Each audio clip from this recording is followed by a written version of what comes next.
Mimi kwa majina naitwa Said Buye. Nimefika hapa leo katika ofisi za Chama cha Mapinduzi wilaya ya Kilwa. Nimekuja kuchukua fomu.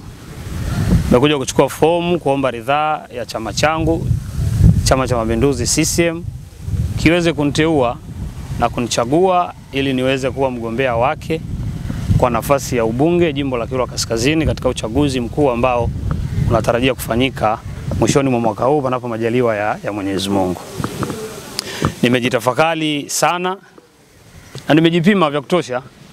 Nimebaini ninazo sifa zote za kikatiba na kijamii ambazo zanifanya mimi nithubutu kuwania nafasi hii.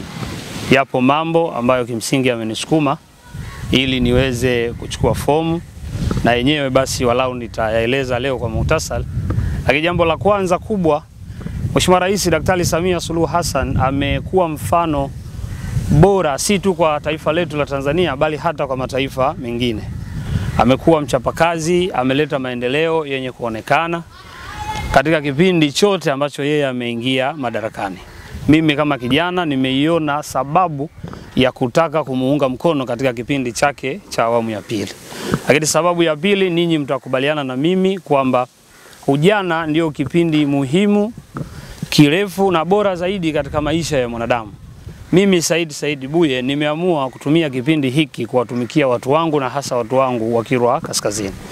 Lakini la mwisho kwa leo labda niseme, maeneo yetu ya kusini na hasa Kilwa tumepata bahati ya kuwa na rasilimali nyingi.